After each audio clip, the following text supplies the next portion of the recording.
You are listening to KLRN Radio, where liberty and reason still reign. Tired of paying outrageous prices for Viagra? Well, we have great news for you. Now you can finally get Viagra at huge discounts. Healthy Man allows you to save up to $500 on Viagra. Why pay U.S. pharmacy prices of $15 per pill or more when you can get Viagra for less than $3 a pill? Call today and get 40 Viagra pills for only $99. This can cost as much as $600 at your local pharmacy. You can't afford not to call us. If you want Viagra at the lowest prices, never pay $15 a pill pharmacy prices again. Get Viagra for less than $3 a pill. Call 1-800-516-7602 today and save up to $500 and get 40 pills for just $99. Healthy Man is fast, easy, and affordable. Operators are waiting at 1-800-516-7602 to take your call right now. Call 1-800-516-7602. That's 1-800-516-7602. Again, 1-800-516-7602. O'Reilly. This is Derek's O'Reilly Auto Parts story. After the third time jump-starting my car, I finally realized my battery was dying. So I stopped by O'Reilly to have it checked. They tested it right there in the parking lot. It was bad, real bad. But they helped me find the right battery for my car and even installed it for free. Now my car starts like new. O'Reilly Auto Parts. Today, this breakfast isn't just breakfast. It might be the first McDonald's breakfast you're having at McDonald's again. This lunch might be a weekly tradition you hadn't had in weeks. And this dinner might be the first one you bought for not just you in a while. Whatever this order is for you, McDonald's will be here to take it. Get more of the chicken you love with a delicious McChicken sandwich for $1. And for an extra buck, add a refreshing Dr. Pepper. Dining rooms are starting to reopen in certain communities at participating McDonald's. Cannot be combined with any other offer or combo meal. My son was in the Army back during Desert Storm, but even then he wanted an MBA. He looked at a dozen schools, but only one offered the online education and flexibility he needed while he was in a tent in Iraq. Grantham University. Turns out that Grantham's been delivering affordable, relevant college and advanced degrees for over 65 years. Heck, if they can deliver a quality education to a soldier in a tent overseas, think about the flexibility Grantham can offer you so you can earn your degree too. It doesn't matter how complicated or full your life is. If getting a degree is on your bucket list, you'll want to do what my son did. You'll want to call Grantham. Find out how easy it is to get started on your education so you can check that college degree off your bucket list. Call Grantham right now, 800-910-1370. That's 800-910-1370. Flexible, affordable, relevant. Call 800-910-1370.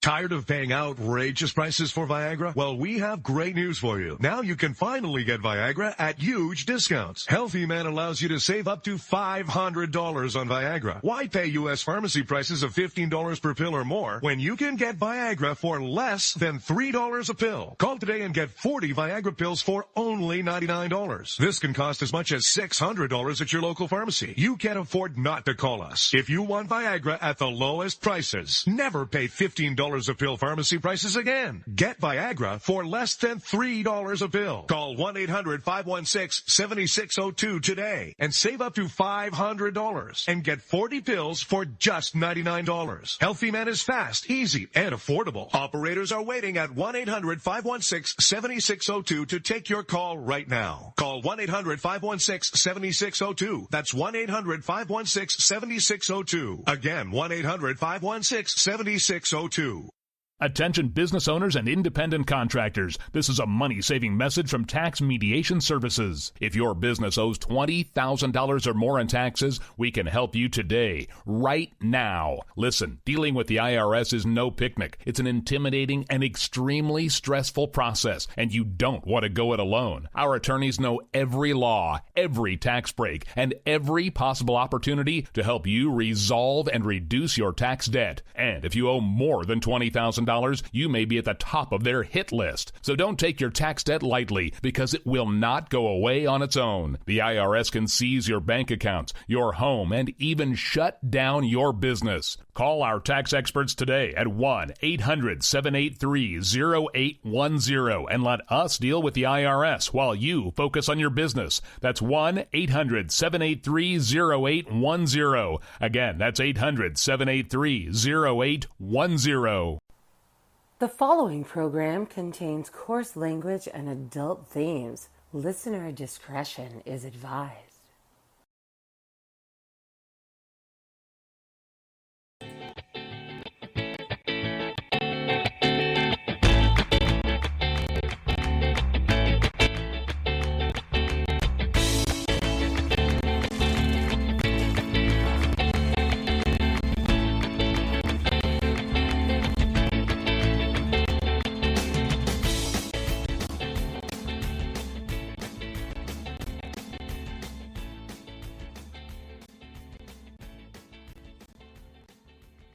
Welcome, everyone, to another episode of He Said, She Said. With me tonight is our esteemed producer, Rick. How are you doing this evening? I am doing all right. So, yeah, and if you may hear this sporadically throughout the evening, my granddaughter is currently in the next room belting out Let It Go at the top of her lungs. So if you hear it, that's what you're hearing. That's adorable.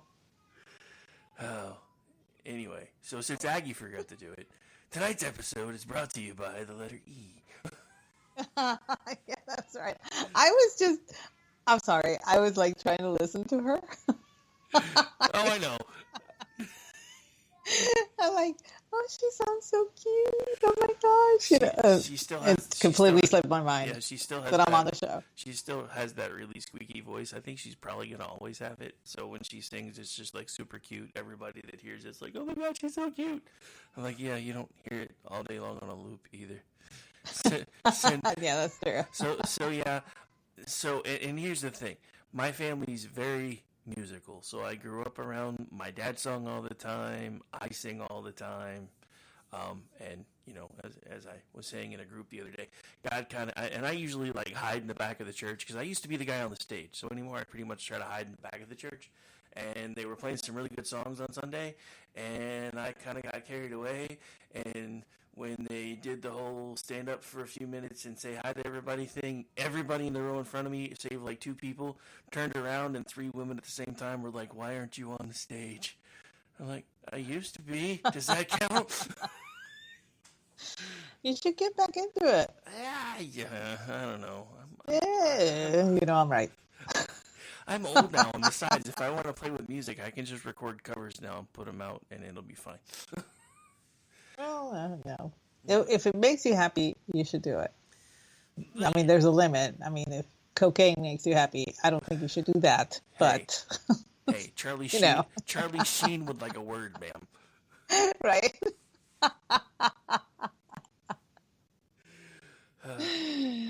But yeah, it was cute to listen to her. That was adorable. Yeah, it's cute for like 5 minutes, and then it vacillates from, oh my God, she's so cute, to, oh my God, somebody please send booze. I know. I used to be one of the sopranos in my church back in my hometown. And I used to sing soprano all the time, but I could switch to alto and I could switch to tenor if I wanted to. And so they, depending on what they would need, they would put me, I would be switching places in the choir all the time. I was the only person that was switching sides almost every Sunday. But after I had surgery and they had to intubate me, and it actually nicked my vocal cords, so I can no longer sing soprano. I have to stick to either alto or tenor. And so the other day I was singing something in tenor, and my mom called or whatever, and I answered the phone, and so I was still with that tenor voice, so it was low, and she was confused. She was like, I think I have the wrong number. I was like, no, Mom, it's me. No, it's me. I was just singing, and Yeah, I hadn't switched back to my normal voice, and she kind of freaked out. And she was like, "What's wrong with you?" I'm like, "Nothing is wrong with me. It's just I was singing." "You don't sing like that." I'm like, "You haven't heard me in like 20 years." So what you're saying is, when it comes to singing, you're non-binary? I'm non-binary when it comes to singing. How's that? My vocal range is not your costume, ma'am. Yeah, that is true. That is true. Oh, speaking of that, this was several months ago. I was at a there's a surprise. I was at a thrift store. You at a thrift This store? woman was selling it. They had a sari in there. Oh, and I was like, it's not my costume, but I've always wanted one, so I snagged it. I have to take it. I have to go take it in to have it, fit me. But it was like, oh no, I am not passing this up.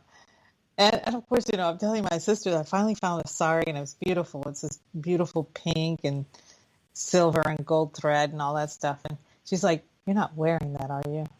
And I was like, "Yeah, I'm definitely. Once I alter it, I'm gonna wear it. I'm gonna wear it out." and she's like, "But that's not our culture." And I'm like, "Do not go down that road. I will eviscerate you." She was like, I'm only kidding. I think she's jealous because I didn't find one for her. We've always thought that the sari was so pretty. Because, I went to school with one of my best friends, happened to be from India. And for formal occasions, she would always wear one of her saris and everything. And for prom, that's what she wore. And I mean, it was just such a stunningly beautiful gown and everything, and I always wanted one. I mean, why not? I mean, yeah. But I'm not wearing it for Easter. I'm not. So. I don't think I don't remember if I've officially said this to you yet, but I would like to officially congratulate you for great use of the new checkerboard thing that's going on Twitter. I pulled up your bio and it was like Chankla in bio. I was like, oh my god, I'm dead. That's not the one that I retweeted out. I was quote tweeting somebody. I forget who it was. I think it was Calvin or somebody. And I did machete in bio. And, because apparently that's my brand too.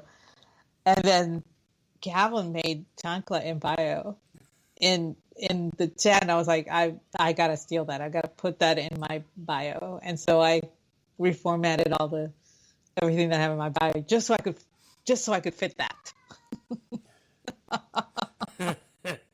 I got Chankla in bio. I thought it had been there for a while, and maybe I'd missed it because for some reason when I was going through some stuff today, I accidentally clicked on your profile and it pulled up, and I'm like, I don't remember seeing that before, and I have to congratulate her for that because that's funny.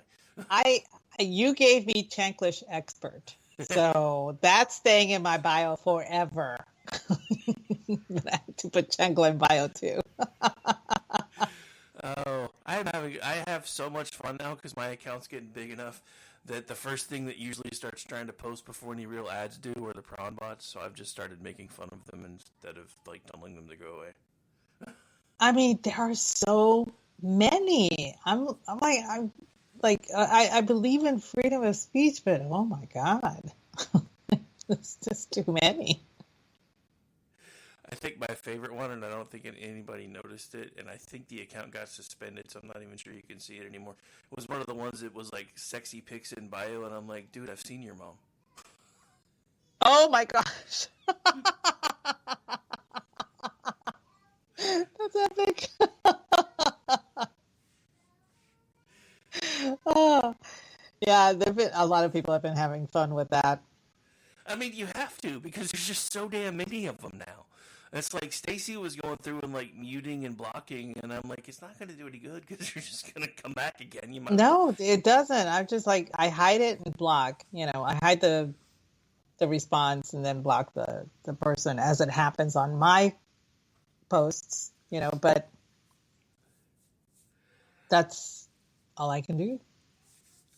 At first, I started Coming quote. up? At first, I started quote tweeting him and be like, so and so's name needs Jesus, and then people were mad at me because they're like, "You're putting porn in my in my feed." I'm like, I'm not meaning to. I'm trying to be funny. So now I just replied to him instead. Anyway, Whew. I'm like, Yeah, so it's been technically, I'm not putting porn in your bio unless you're clicking on the links, though, because don't do that either. no. Don't click. Don't. It's a trap. Don't click on the prawn bot links. It's a trap. And here comes Let It Go version 42, round 32. Oh, she's too cute. She is too cute. So, I guess this is our welcome to spring edition of He Said, She Said.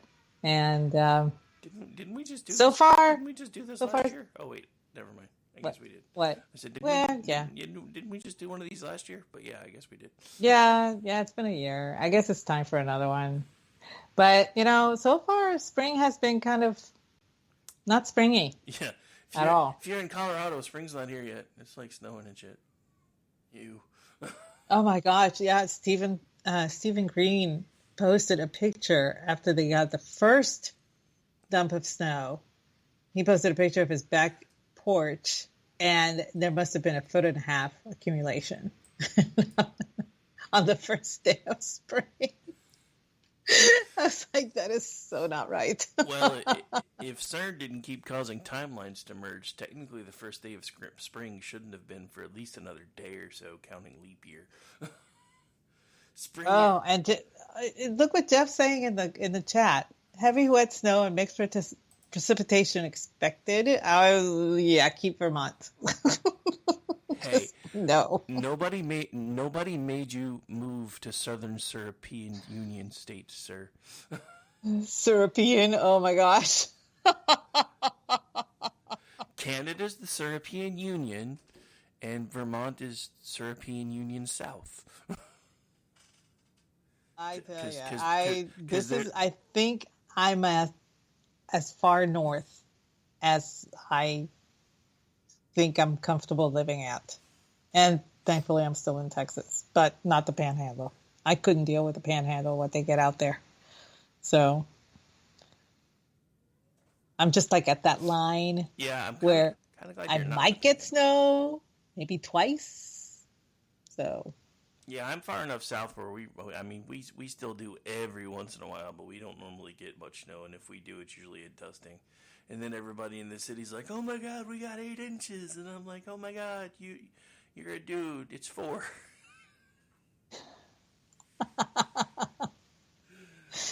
Well, spring did not arrive with trumpets this time around. It arrived with a lot of rain and a cold front. And a lot of people are kind of upset about the whole thing. Yeah. Some more upset than others, admittedly. The only reason you're so bubbly is because you're getting closer to being off of your self-imposed "I can't do anything," and you have an eclipse coming up, which always makes That's you bubbly. Right. It's almost time for Easter, and I am so happy.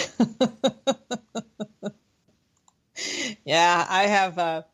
Normally, we used to have guests at Easter time when I lived in the San Antonio area because my sister lived there and her entire brood lives there.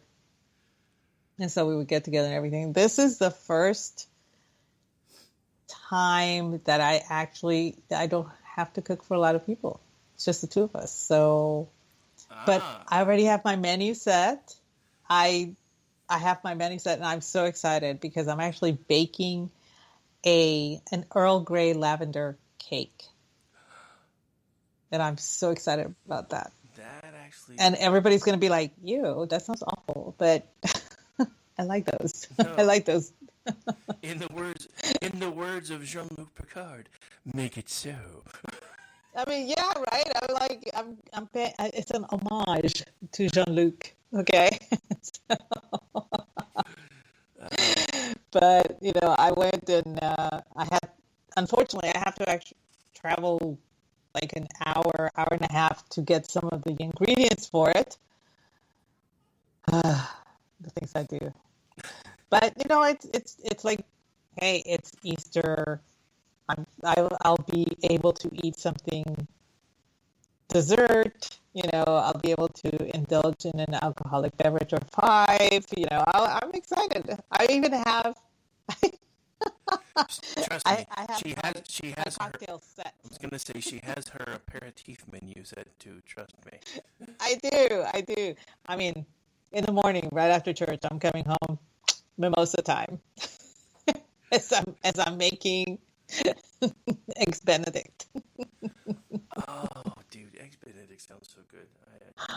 It's a tradition. I always make them make it for Easter Sunday, and so we have brunch, and then I don't have lunch, but I start whatever. Some people do ham. I guess ham is very, very popular for Easter. In Puerto Rico, it was not, but I haven't decided if I should have a ham or not. I keep leaning towards no.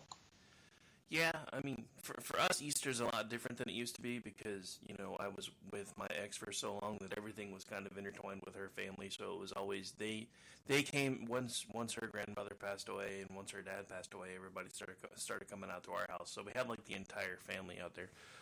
So last few Easters for us have been a lot more subdued, shall we say. So it's usually just me and Jess, Dave, my daughter and my son, and Gracie. And then my aunt, who is more like my mom these days because my mom's lost her mind and we don't talk anymore, usually comes out with at least one of my cousins. But for us, it's usually a pretty simple menu. Like, we'll usually do and I don't cook it because I've never been able. I can cook almost everything. Anything that I've ever wanted to figure out how to cook, I can do it. I cannot make good, proper fried chicken to save my life. And for us, Easter's always been fried chicken. So normally it's like from churches or something, and somebody will grab it on the way in because the ex-wife took over the chicken cooking duties, and I used to cook some of the other stuff because she was taught by her grandmother who knew how to make really, really good chicken. I will say that's probably another reason why I'm losing weight. I don't eat fried food all the time anymore. Yeah, this is something that I've actually found that has helped my sister. She loves to eat Mexican food. And I finally told her, I said, you need to use a real animal fat whenever you're cooking this stuff. You need to use lard. And she's like, no, that's so fattening. I said, no, you don't understand. Your body can process lard better than the triglycerides and saturated fats and all that crap that's in, the whatever Crisco oil or whatever vegetable oil you choose. And she's like, I don't believe you. And I was like, you will feel fuller and it'll be easier on your digestion because she had a gastric bypass. And so she switched to that, and she was like, I can't believe I did not pay attention to you before I had the bypass done because you are so right. She feels better now. And I was like, if I said the next thing you need to do is cut the margarine out. You need to use real butter.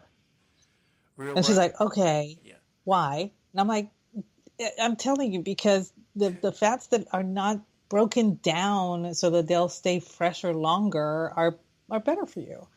And she was like, okay, I got to read up on this. So she went down that rabbit hole, and now she's like telling everybody, oh, how she's discovered how lard is actually better for you and all this stuff. And I'm going, 15 years I've been telling her this, and now she's saying that she discovered it. Okay, all right, fine, whatever. Hey, don't mind her.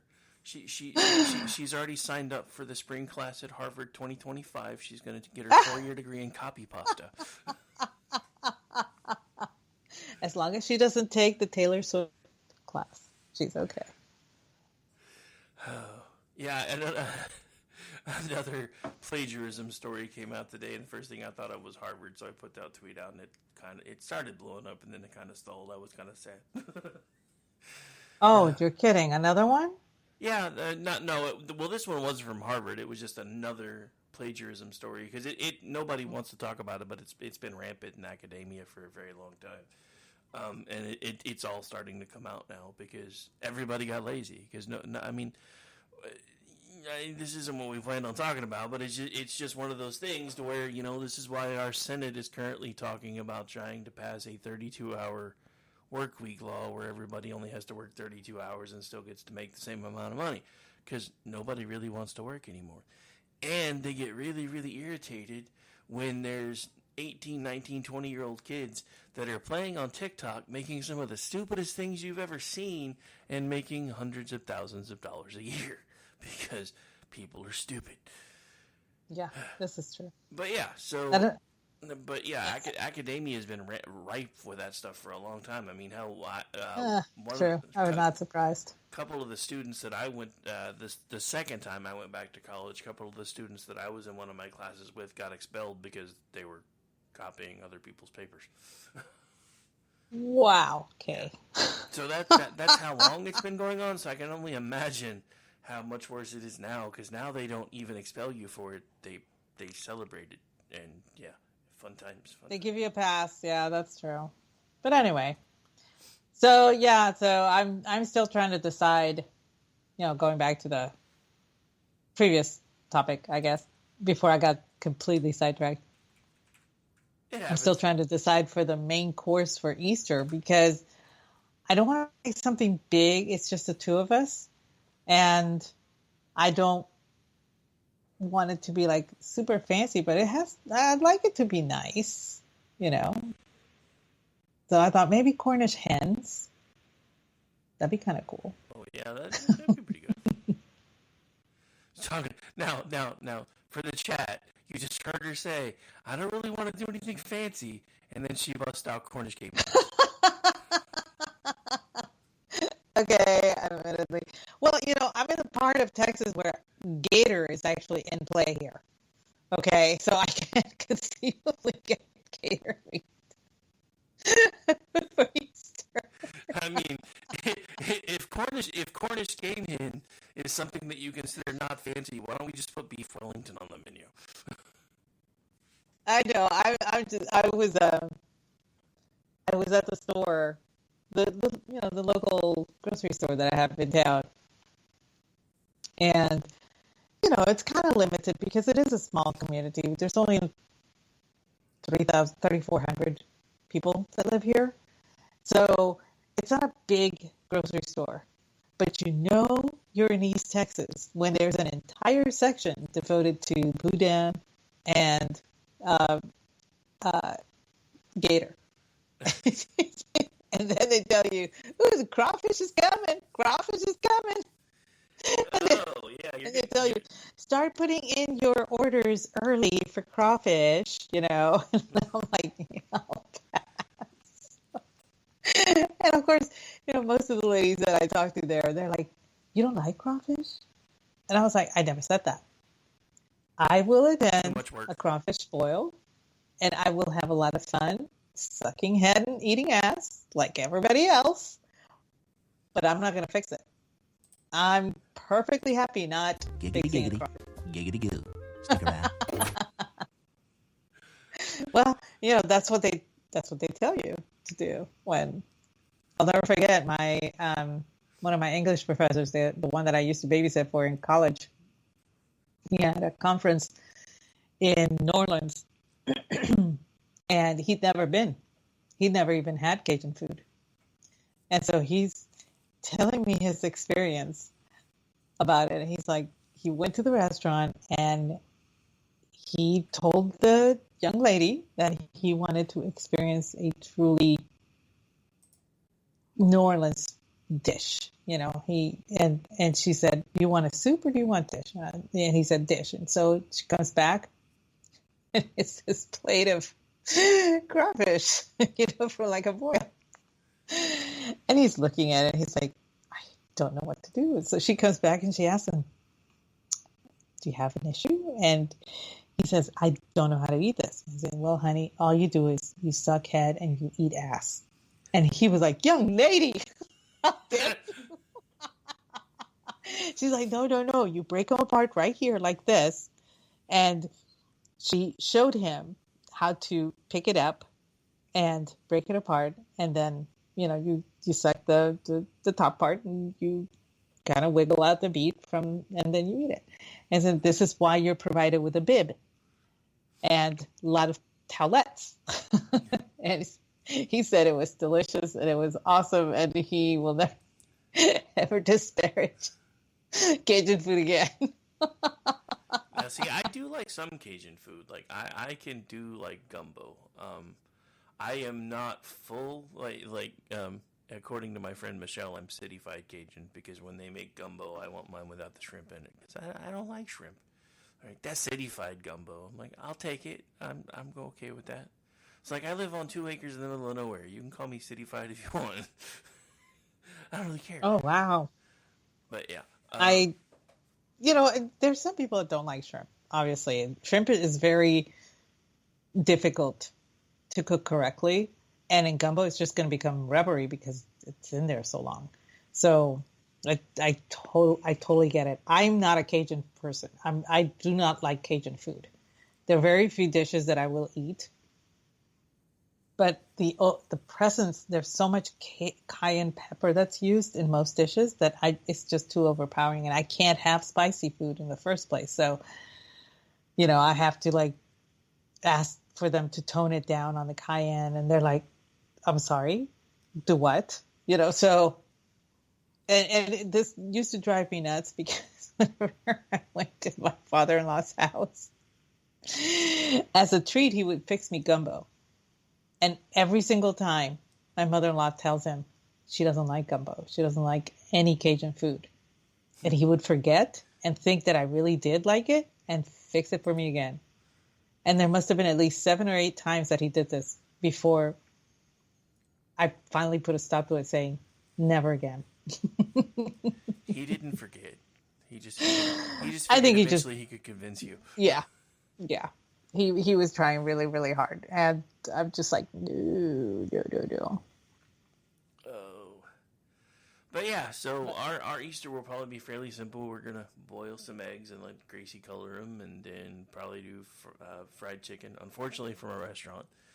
But it's one of the only times I really let myself eat fried chicken anymore is usually Easter. Most of the time if I do chicken anymore, it's baked or grilled. Some people use buttermilk instead of milk and milk and egg mixture. They use buttermilk and then flour mixture to do their. Yeah, well, if you do it right, normally it's buttermilk. It's usually you have like an egg wash, but then you have milk too. So what you usually for fried chicken, if you're going to do it Southern style, it's always buttermilk because otherwise it's not really fried chicken. But so it's not that I don't know how to cook it. It's that I can't get it to come out right, and I haven't been able to figure out how to get that part yet.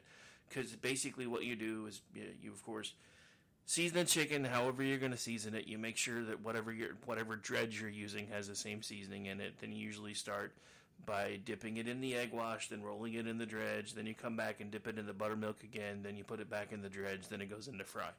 My problem is I can't ever make the chicken not tough, because I'm always terrified that it's raw.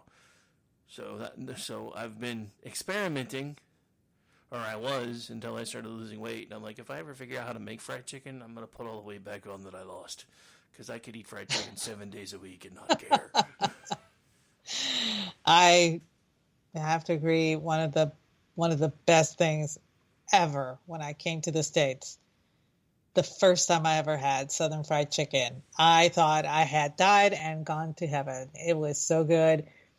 And, over in Puerto Rico, we do have fast food chains like Kentucky Fried Chicken, but there were only 2 Kentucky Fried Chickens when I lived there. One was in San Juan. The other one was in Ponce, I believe. I could be wrong. There could have been 3. But those were the 2 that I knew about. And whenever we went to see my aunt, that was considered a treat, and she would go out and she would buy Kentucky Fried Chicken so that all the kids could eat it.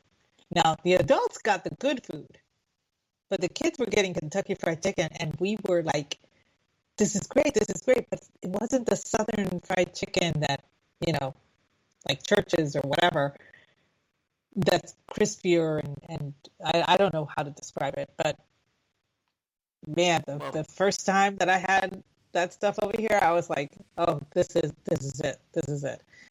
And in Puerto Rico, we do it differently. We don't use flour. We actually coat the chicken in, we use salt and pepper, oregano, cumin, vinegar, olive oil, and we let it marinate in that for a while. And adobo, we use that. And we let it marinate in that for a while. And then we put all of that in a deep skillet on a low heat so that the chicken cooks through. And then we turn up the heat higher to brown it. And we call it sticky chicken because it kind of like has a sticky feel when you're eating it, but it is absolutely delicious. I cannot stress. Maybe I'll do that for Easter. We went from Cornish game hen to sticky chicken. Yeah. So, but like I said, I'm still kind of undecided on what to do. I keep waffling back and forth. Normally, it's not this difficult, but it is because I'm only cooking for 2 people. If I were cooking for 4 or 5, it wouldn't be this hard. So see, this is where you're making things harder on yourself. What you do is you plan out the same menu you would for 4 or 5 people, and then you eat whatever you want, and then you meal prep the rest because then you don't have to work as hard all week. I got nothing. I guess I could do that. I mean, if most of the time you're just cooking for the 2 of you now, you could plan out a couple of different meals that's enough for 4 or 5 people, and put the leftovers in containers and space them out for dinner for most of the rest of the week, and not have so much work to do. Oh, that's true. That is true. However, it being Easter, it is the weekend before I start hosting a bunch of people. So that's why I didn't want to make something big, because I need to clear space in the refrigerator for all of the crap that I have to buy in preparation for the eclipse, which is happening on the 8th. Woo! It's happening. And of course, there's quite a few people that are going insane over the whole, it's the end times thing. You did not help situation by sending me that link about the Devil's Comet. So yeah, which is coming on the same day. Yeah, so the same day of the eclipse, there's a comet that's it's kind of like Halley's Comet, I guess. It's only seen about once every 78 years or so, and it's called the Devil Horns Comet. And so we're going to have that visible at the same time that we're having an eclipse. And if you're wondering if the world is ending, now you have your answer. Yeah, pretty much.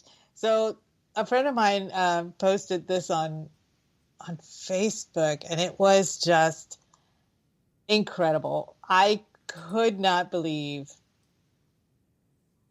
that this happened, because I honestly, I was just like, this cannot be real. They cannot possibly be thinking this. And they are. And they kind of are, yes, because apparently they have this person, I don't even know her name, but she posted that we need to repent. And it was this whole diatribe because of the way where the solar eclipses are going to be. They're making the letters Aleph and Tav, the beginning and the end, and then some of the cities are Nineveh, Texas, Nineveh, Missouri, Nineveh, Indiana, Nineveh, Ohio, Nineveh, Pennsylvania, Nineveh, Virginia, Nineveh, New York, Nineveh, Nova Scotia.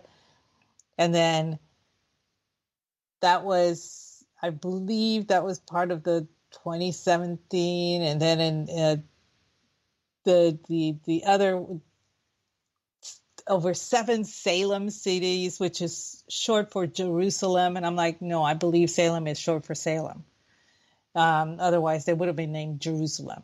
They don't shorten anything, but whatever. I mean, and the second eclipse is going to be in the line of the city of Corpus Christi, which is, I think that's the only town named Corpus Christi in the United States, if I recall correctly. And she just goes on and how we're going to experience the rapture, you know, and all this stuff. And I'm just like, I'm reading all this and I'm like, I can see where she's connecting all of these dots. And by God, I hope she doesn't know about the devil's comet, because she would just absolutely flip out and just go all hail Bob Comet people on me, you know, that kind of thing. So I was just like, every single celestial event, somebody's going to find something that is very otherworldly or higher being or whatever. And it always happens. It always happens. It doesn't matter what it is. I mean, the tragedy of the Hail Bop thing still sticks in my mind, because these people truly, truly believe this. And they decided to kill themselves over it. I mean, it just, some people, you know, it's out there. And so when I was reading that, I was like, I cannot send that to my mother. I cannot, because then she will be like, she'll be calling me every hour on the hour on Monday. And I just don't have the time. That sounds cold, but I don't want to, you know, that is the last thing that I need to do, is worry my very Catholic mother over something like this. So I decided, no, I'm not going to put that on I'm not even going to make fun of it or whatever. Chicken. I am. When it comes to my mom, I'm super chicken. But as you guys know, I'm hosting a lot of people for the eclipse, and you should serve Kool-Aid. Just kidding. No, I'm not going to serve Kool-Aid.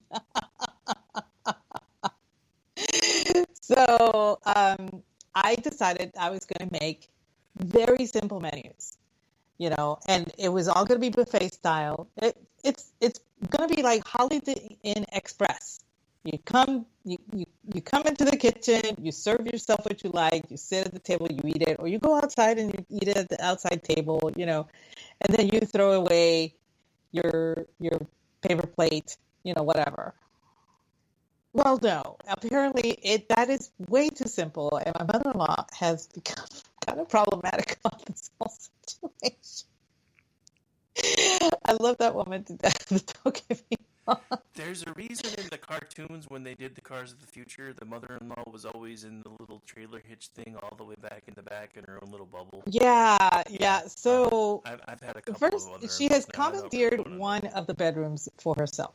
Fine, I will fit people everywhere else or whatever. Because at first she said, well, I can sleep in y'all's bedroom. I was not having that. No. No. So I told her, yes, don't worry about it. You do have a place and all that stuff. And then she offered very kindly to pay for some of the food, since there were going to be so many people. And half of the people that were here are my brother-in-law, his family, and her. So I said, that's very kind of you. And so her idea of paying for it is to send me links to 2 places where she wants me to go get the food, to include a brisket that I would be responsible for cooking for 10 hours. And I said, absolutely not. I said, this is the way this is going to play. And so I explained to her, you know, in the mornings, it's going to be like Holiday Inn Express.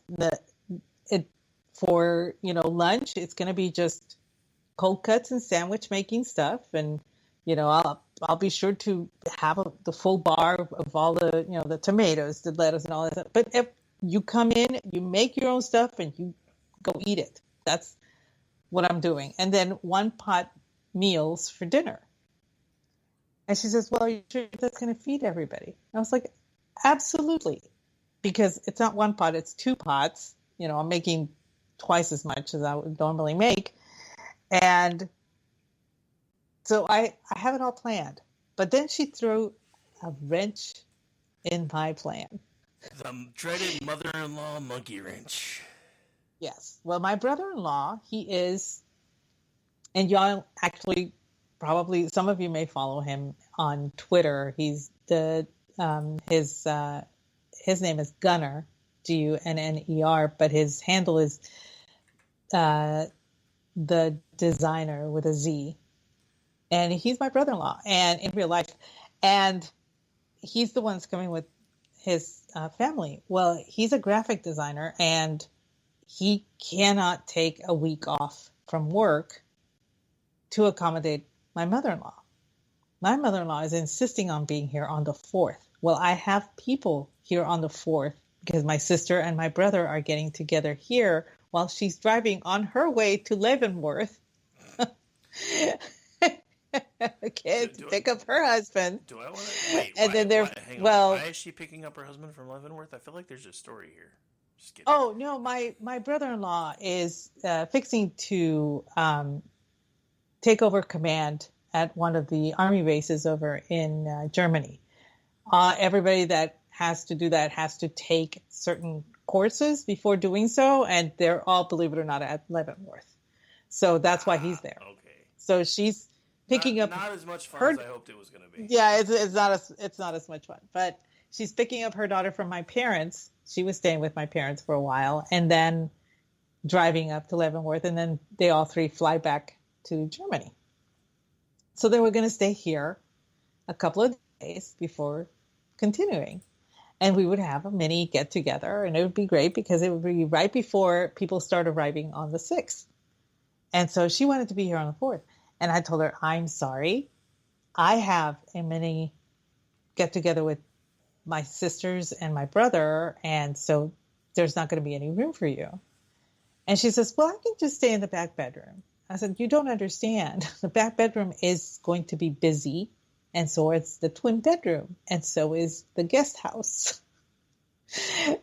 And she says, well, okay. Well, I'll see what I can do. And I'm like, okay, I'm sorry, I cannot have you here anytime before the 6th. And then she starts complaining because my brother-in-law cannot come up here until like the 7th. Well, she doesn't want to come up here the 7th. She wants to have more time for visiting. And I'm like, but she doesn't want to stay with her sister who lives an hour from me. And she will not stay there to see the eclipse. No, she wants to stay here. You know why? Because I cater to her every need.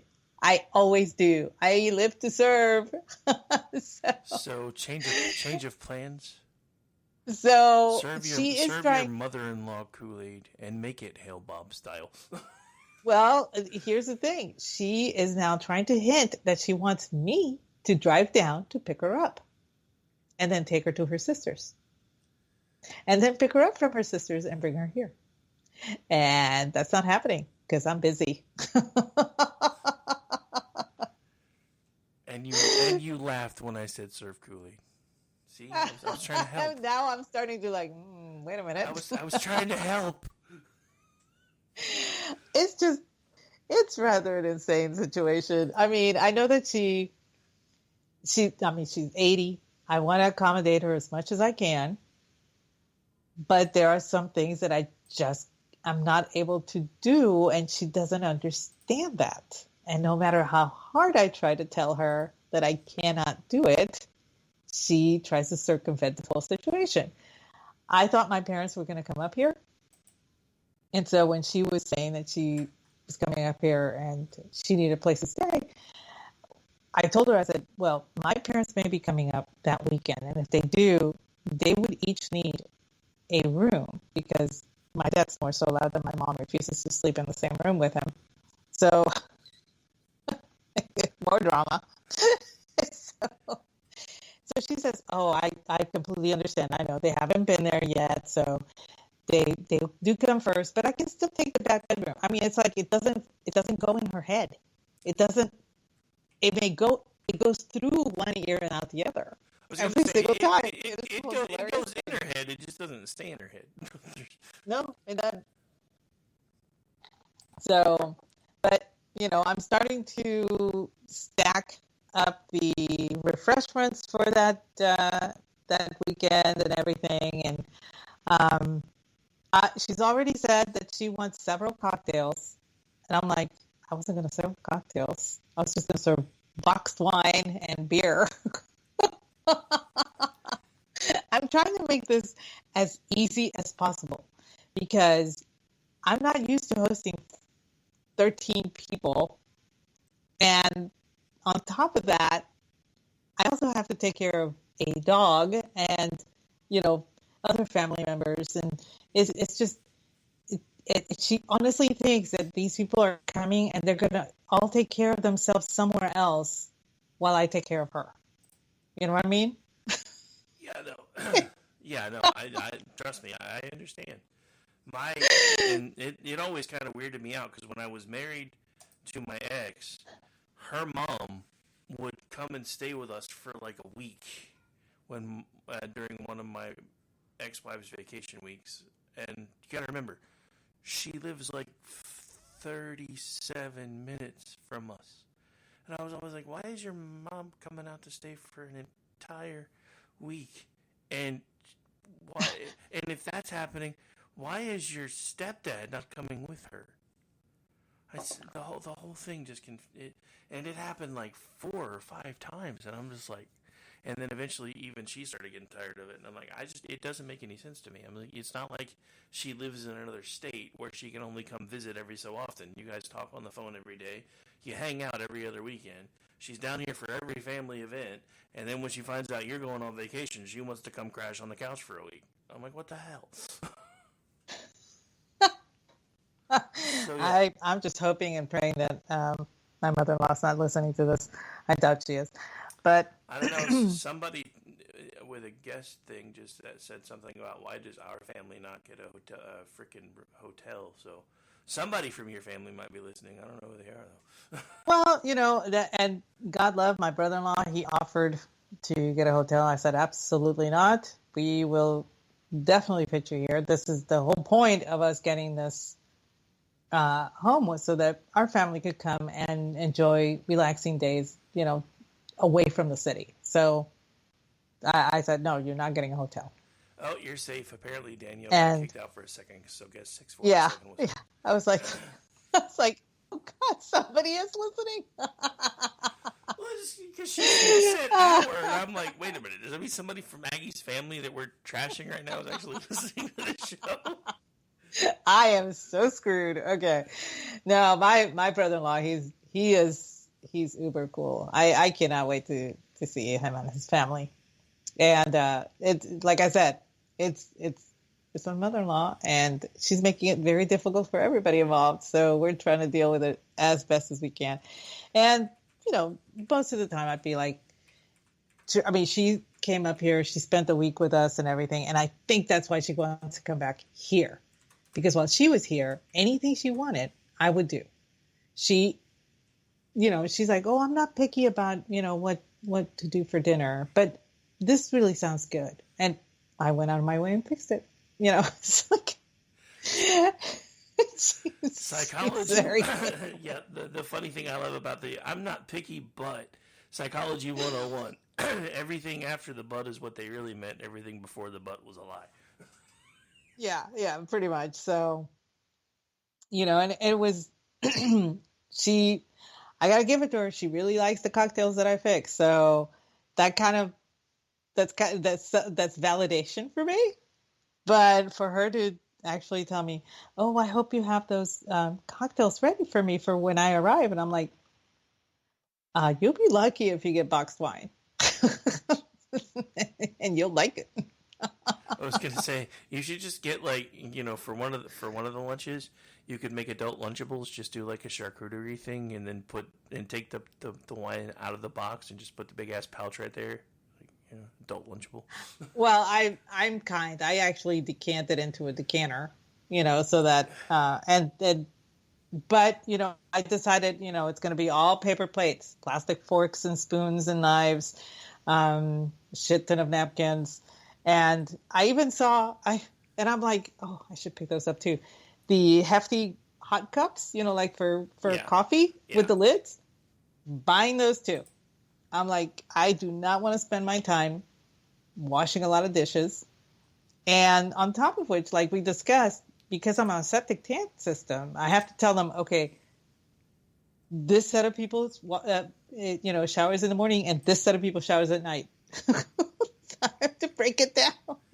Yeah, I love that too, because when people from the city come out, and especially if there's gonna be a larger group for a few days, I'll be like, look, this is how it works. Don't put any toilet paper down into the toilet when you flush. There's a trash can for that. It's separate from the other one. You'll see it over there. And well, maybe you need to have your septic system drained. It's like, no, it wouldn't matter. That's not what it is. It's just you can't run water nonstop when you have a septic system. And I can't convince my children of this either. Half the time I catch them going and do it because right now our dishwasher is broken. I have the part on order. I just haven't, and it's here. I just haven't messed with it yet because I don't want to. Mm-hmm. So they've been washing dishes by hand. And every time I come in, instead of putting the stopper in and filling up the water and putting the soap in there, they're just, they got the little soap brush that you put the detergent in it, and it just kind of, the sponge puts the soap on it as you're washing. So they'll just stand there and wash dishes with the water running for like 20 minutes. I'm like, you guys are killing me. First of all, you're the reason I have a $100 water bill. Second of all, this is another reason why everything keeps trying to back up right here. You cannot do that. Put the stopper in. It cracks me up because, like, I was telling my mother-in-law, well, when you come up here, please let me know when you prefer to shower, and I will accommodate you in my walk-in shower because tubs are difficult for her. So, she can use my shower. And she was like, I don't understand. And I said, well, there's going to be a lot of people here. Not everybody can take a shower in the morning or at night. You have to break it down because of the septic system. And she says, well, what would that make a difference? I'm like, I need to explain this like you're 5. Okay.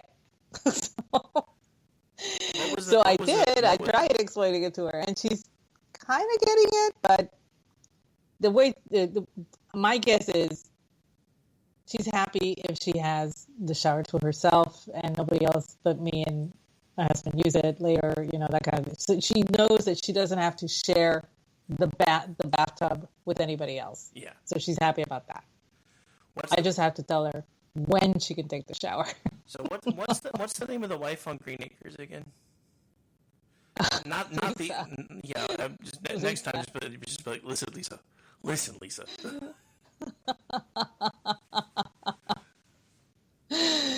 Oh man, it's an adventure. It's an adventure living out here, but and so I've had to actually send out messages to my brother-in-law, and he's like, yeah, cool, just make sure he said, I will run it through to all the kids and everything, and we'll make plans, and then I'll let you know how we're going to break it down and blah, blah, blah. So he and I are working together, and that's fine. It's, like I said, it's just my mother-in-law. She just can't quite grasp it. So I'm confused by that meme. Everybody uses papers with pot. Oh, wait. My bad.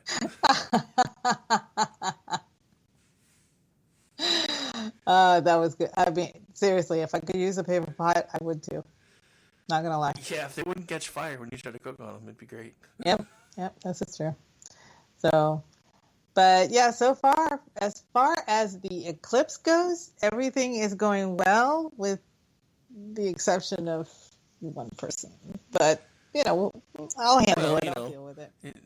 On the upswing, it could be the end of the world, and it may be the last time we have to deal with it. I do have a very hard and fast rule. Everybody has to be gone by the 9th. I'm sorry. I'm kicking everybody out. Check out day is the 9th. I love you, but GTFO. Yeah, well, the thing is, my brother-in-law has to go back to work, so it's not going to be a problem. But my mother-in-law also wanted to extend it And I said, no, I'm sorry, I can't. I have stuff to do that Tuesday. I have to take 2 people to 2 different airports. So that's going to be a little, a bit of a challenge.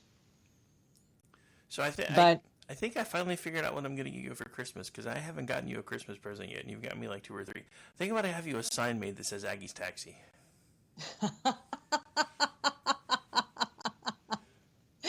Oh my God. No, please. I mean, you don't have to leave it up all the time. It's just, when you're ferrying people around, you can just put it in the window. Oh my goodness. And the thing is, I've never had an issue with people coming and visiting. It's always been a lot of fun, and they've bend over backwards to make sure that they're not a big, to do or whatever, but not her. Not her. Hey, Al's back from his stint as doing maintenance on a plane. Oh, yay! He arrived safely. Well, I'm pretty sure they let him on with his tool belt just in case. I'm pretty sure TSA allows tool belts now just in case. Oh, I love that meme. Thank you, Danielle. I think I'm going to do that. Believe it or not, I do have an exit sign just like that. Oh, so you can hold up an exit sign, but you don't want me to send you an Aggie's Taxi sign. I see how it is. No, I already have the exit sign. I salvaged it at a thrift store. I get everything at a thrift store, as you know. I will definitely put that up. But no, she's something. She's something else. But yeah, I that Tuesday, I will have the podcast that Tuesday. I cannot do it on the Friday before. So the Friday before the eclipse, which is the would be the 5th, I think. Yeah. So I won't be able to do it. Fine. As much as I would want to, believe me. I'll see. Because all I want to do is like scream and yell and. You don't even. Well, I'll take that back. You don't normally scream and yell with me, but lately I've been trying to steer away from politics on Fridays. Anyway, I have noticed you getting a little heated with Brad. Just a little bit. Not at Brad, just about stuff. Wee bit. But and I agree. I'd rather stay away from politics on Fridays. Fridays are cool. Well, I mean, it's also, I do the afternoon show 4 days a week now, and then I do all the other evening stuff that I do, which is mostly political. And I was like, you're like, well, we could talk. I was like, no, let's talk about this. And yeah. I could feel your eyebrows raising when you read that text message, by the way. You're like, you don't want to talk politics? Okay, cool. I was like, okay, okie dokie, no problem. Oh, man. No, there's, the whole week is politics, and so Fridays should be fun. Fridays should be reserved for bitching about family members. Yeah, so this is another one of those dichotomy things, though, right? Because remember earlier in the show, you're like, I don't want to do anything too fancy, but I might do Cornish game hen, and then you're like, then Fridays should be reserved for doing things like bitching about family members, but I also live to serve. I know, I'm just a walking contradiction.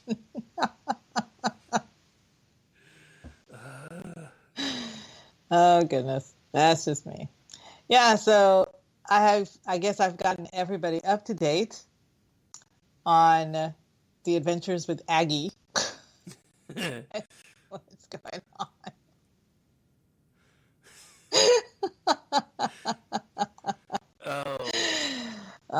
Yeah, I mean, it's just, it's going to be a lot of fun. I have one of my tweet friends, his handle is Dr. Doubter, Giraffe. He goes by JREFF. He's coming. And, my brother-in-law, who's also on Twitter, will be here. So the people that have a Twitter account, we will make sure to gather, and I'll post it so that, people know who is who. I'm not sure if I can get my brother-in-law to do it. but I know my sister-in-law will. And of course, Giraffe will do it too. So You're gonna do it first, damn it. yeah, I would ask my niece, but I think she has me blocked on Twitter, so I'm not gonna ask her.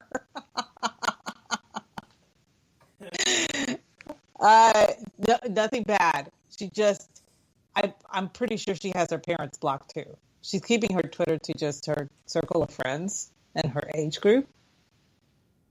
And, if she doesn't want us to see what she's twittering, that's fine. It doesn't upset me or anything.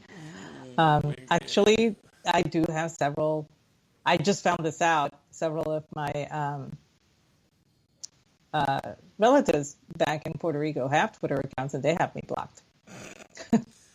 Ouch. I mean, and they were like, I just, sometimes you do politics and I just don't want to see it. So, besides, it's in English and I really don't understand. I'm like, that's fine. It doesn't bother me when I really do not get bothered when I'm blocked. I really do not. There are some people who have mutuals. Some of my mutuals have their mutuals who have me blocked. And it boggles the mind for them. Why would anybody block me? I'm like, please, I understand I'm not everybody's cup of tea. I'm not even everybody's shot of whiskey at this point. But, that's their prerogative. They can do that. They're free to do that. I'm okay with it. How could you be okay? You're blocked. I'm like, it doesn't bother me. I think most people are bothered because I'm not bothered rather than I'm blocked by one of their friends. It's the weirdest thing. But, I've never, I just don't care. I really don't care. I'm absolutely okay being blocked.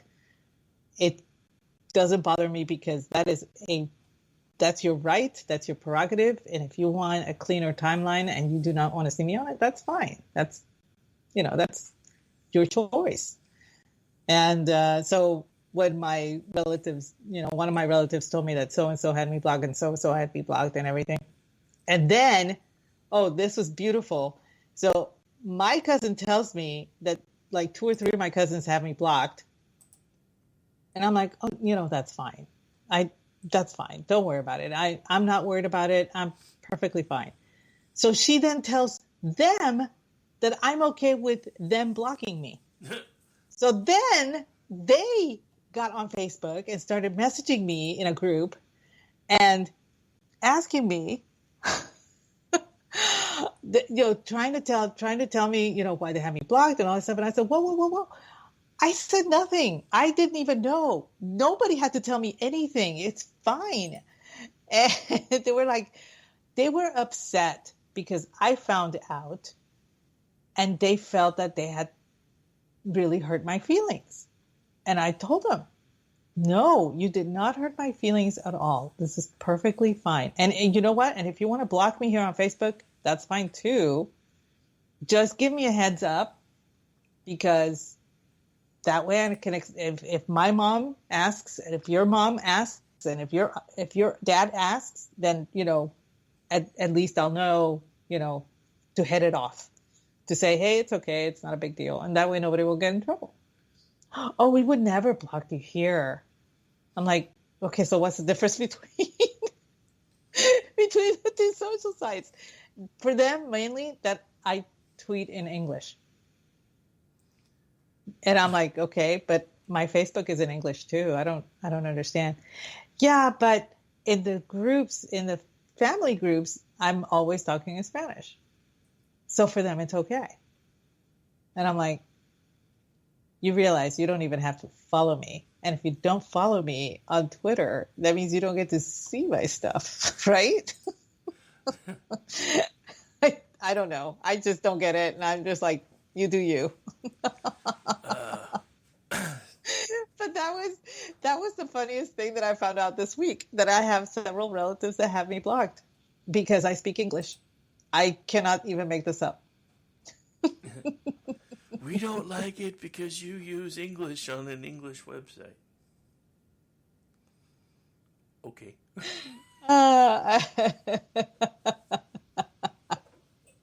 Yeah, that's perfect. I just blocked myself. I'm not putting up with this shit either. Oh my goodness. But yeah, so okay, so to recap, Easter's going to be pretty smooth sailing. I'll probably eat the entire cake by myself. And the eclipse party will probably not be that smooth sailing, and you will hear all about it on Tuesday. I'm still not happy that you're not going to serve Kool-Aid, though. Come on. You know what? Just for you, it'll be grape. There's a comet and an eclipse at the same time. You have to serve Kool-Aid. Okay, I will make a pitcher of Kool-Aid just for the occasion. Oh, and Ordy, if you're still listening, I call BS. You've had a standing invite to all of her parties since before she even moved, sir. Yeah, Ordy's planning on coming to visit me.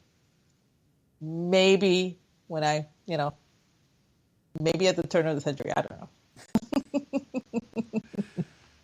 Ordy's too busy.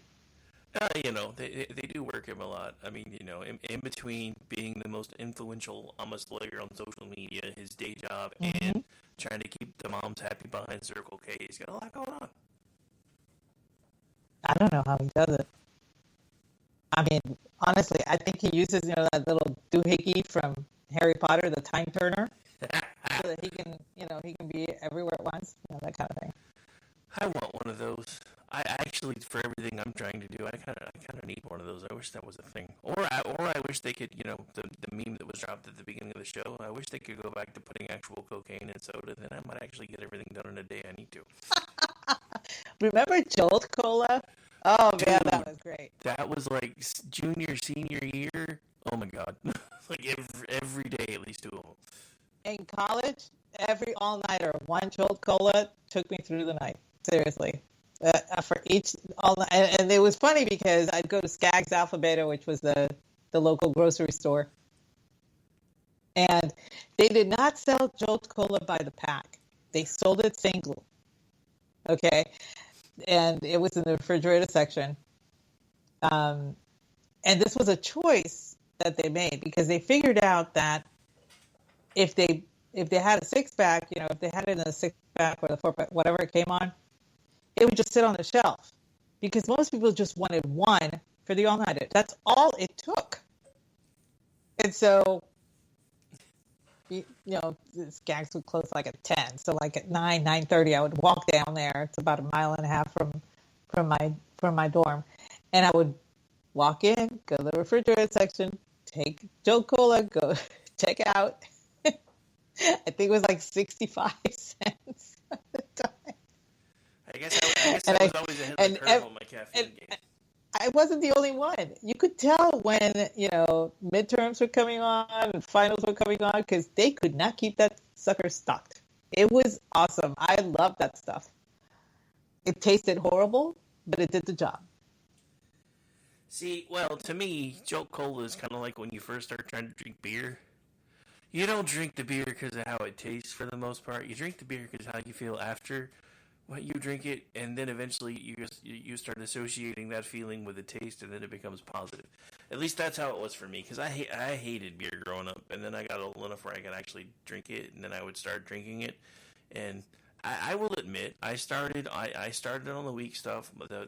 The first beer I bought on a regular basis was Bud Ice, because it was kind of like Bud Light, but still not quite as bad.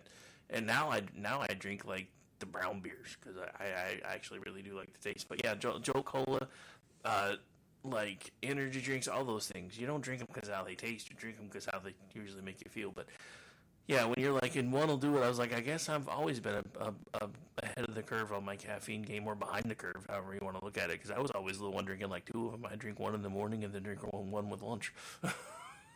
Oh wow! No, I couldn't. At the time, in the mornings, I didn't even drink coffee. I didn't drink tea. I would, go to the cafeteria. I would drink orange juice with my breakfast or whatever.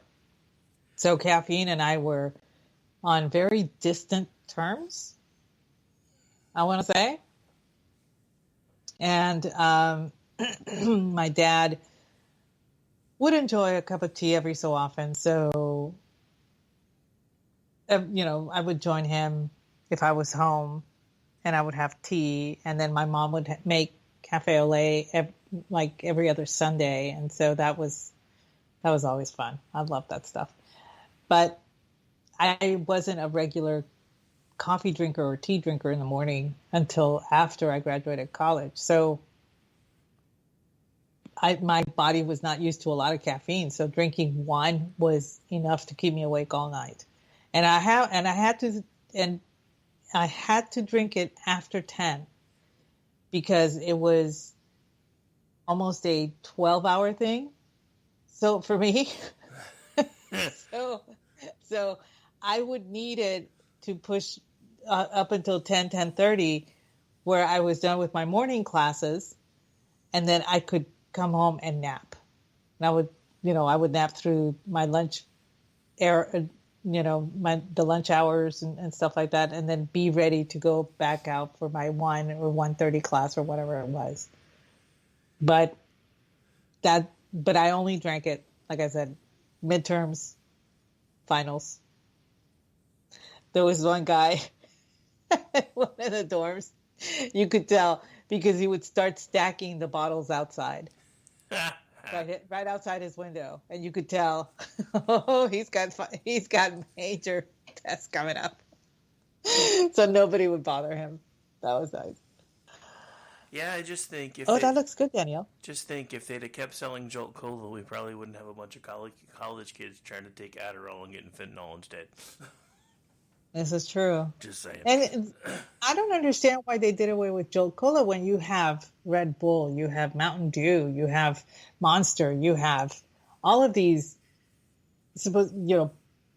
energy drinks. And I'm like, that was Jolt. Why did you take that away? I don't understand. There was another one too. I think it was, and I can't think of the name of it. It would, if I remember right, there was another one because Jolt Cola was kind of like the dark version, and then they tried to come out with another one like a year or so later that was called Surge, and then they got in trouble for that one, so they kept the name but took all the extra shit out. And then Jolt went away like 6 months later. And I think if I remember right, what happened with Jolt is there were a lot of kids that were buying like 6 and 12 at a time and just like drinking them all at once and then running around, I am Cornelio, I need TP for my bunghole. And then, I remember because it was, because Jolt hit the scene, I think if I remember right, I was in Delaware when it first started hitting the scene, and then it hung around a little bit through most of the time that I was in high school. And I remember there were stories breaking about kids that were like trying to drink. It was our generation's Tide Pods. They were trying to drink like 12 of them at a time just to see what it would do. Yeah, that wasn't a, good choice.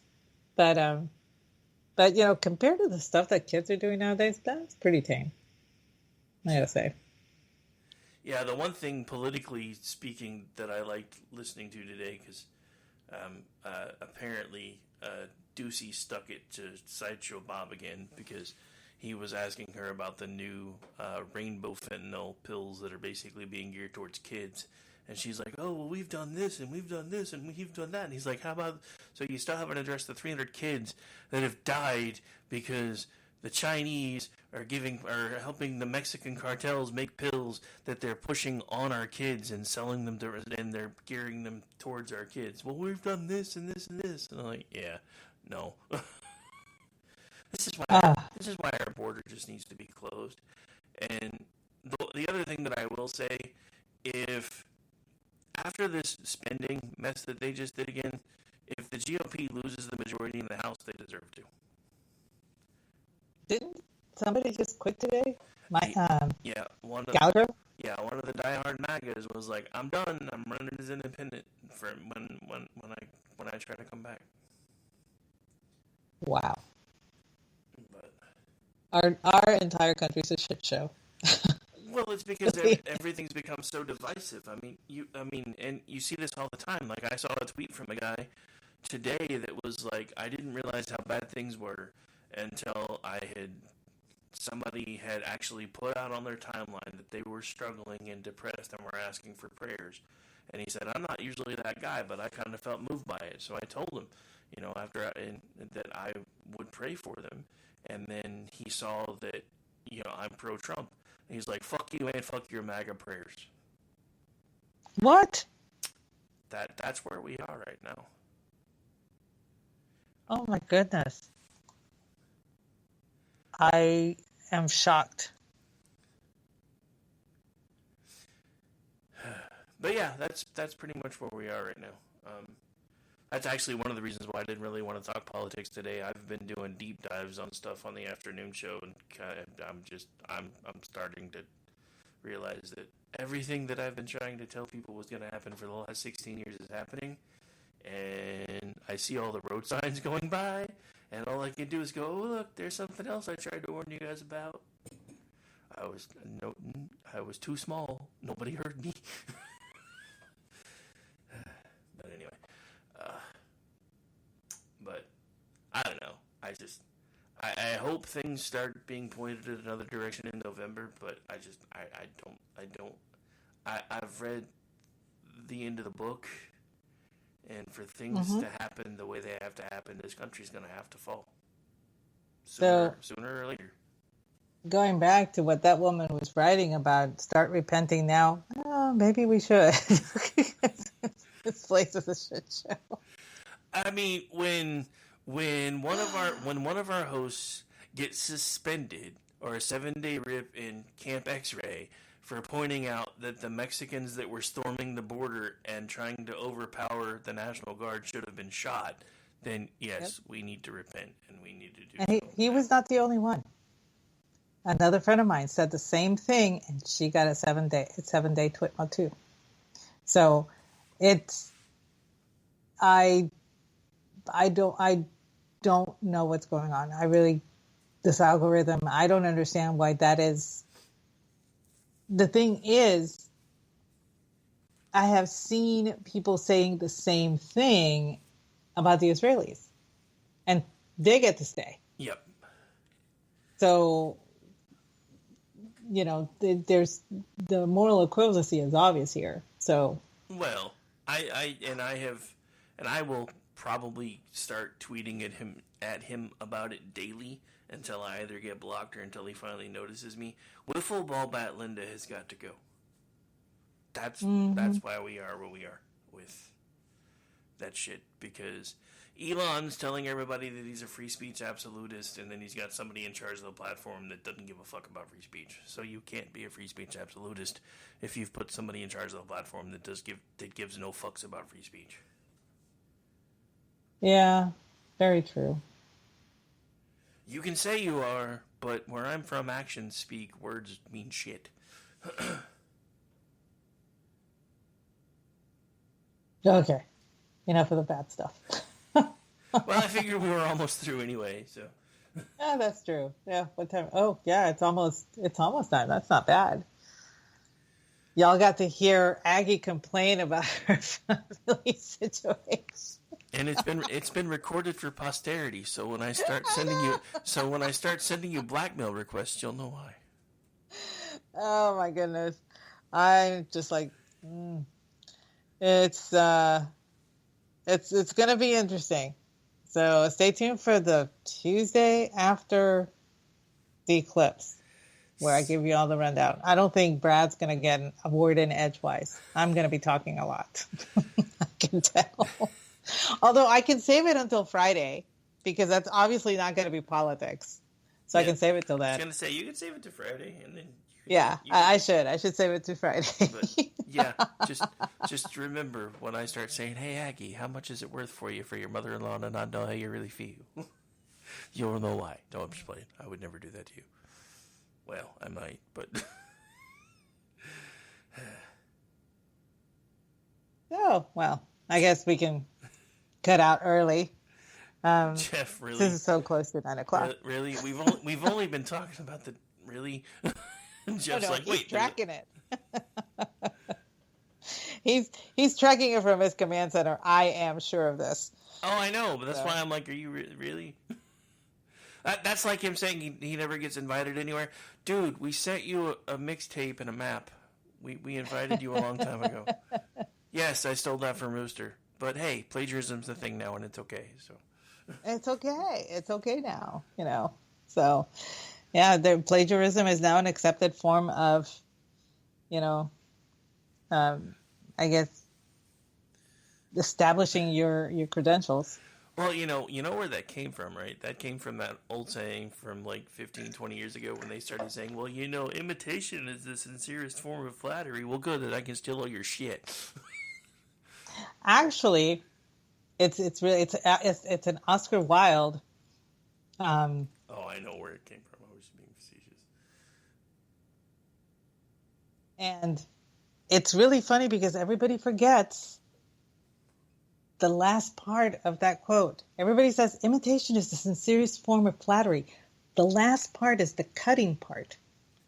That's why they leave it off. The true thing is, the true quote is, imitation is the sincerest form of flattery that mediocrity can pay to greatness. That last part really counts.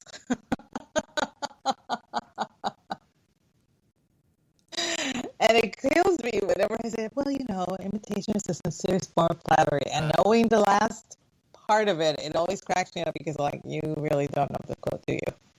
Danielle, that would only encourage most of the guys that I know. I'm just saying.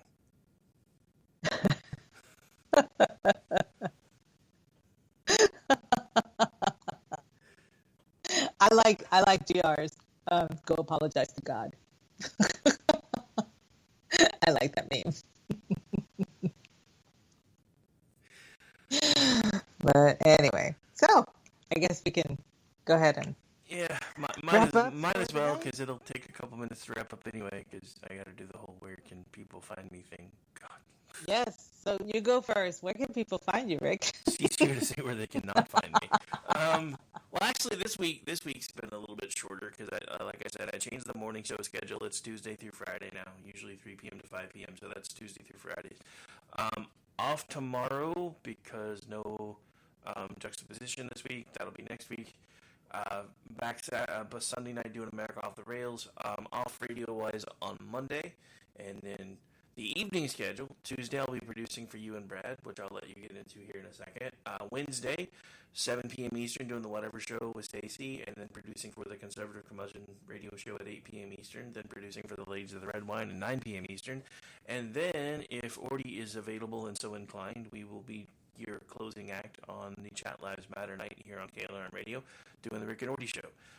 Then back on Thursday night, doing Jen and Rick at 10 p.m., and then back hanging out with you, doing He Said, She Said, for as long as Mickey's plate is still super full. I can't do the helicopter like he can, but I'll do everything else. His plate's going to be quite full because he is engaged to be married, and so I don't think he's going to have any time until after May. Probably not, and that's fine. Yeah. You can also find me on social media at RowdyRick73. You can also find me when I'm not fighting insomnia, which is becoming a recurring theme again, as a content creator on theloftusparty.com, misfitspolitics.com, and twitchy.com, and the executive producer of the Loftus Party podcast that usually drops on Tuesdays. Did I mention my name's Rick? I'm a workaholic, and my last meeting was forever ago. Yeah, I think you mentioned your name was Rick, yeah. Where, and you're a workaholic. And where can folks find more of you when you're not hosting eclipse parties? Eclipse people. Oh, by the way, guess what I bought for the eclipse? Moon pies. Oh, see, that is so on brand for you, I'm just saying. It's on brand. Well, you can find me at Aggie Rican and at Aggie the Barkeep over on X. You can find me Tuesday nights at 8:30 p.m. Eastern doing the Cocktail Lounge with the ever suave Brad Slager. Friday nights, 8:30 p.m. Eastern, also doing He Said, She Said with our great producer, Rick, which is you. Once a month, the last Wednesday of every month, we get together and do Toxic Masculinity, where the guys, G, Rick, Orty and Andrew get together, and I serve drinks to the Babe of the Month.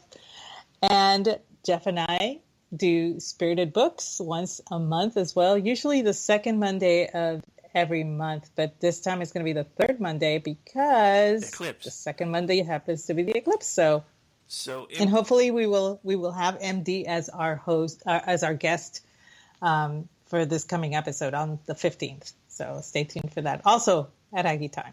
So MD has a suggestion to keep your theme going. If you're going to have moon pies, you also need to have sun tea. Yes, we are making some tea. I bought 2 big things for it. All right. Well, on that note, we're getting out of here because I just can't. Okay. Good night, everyone. Have a great one. Bye, everybody.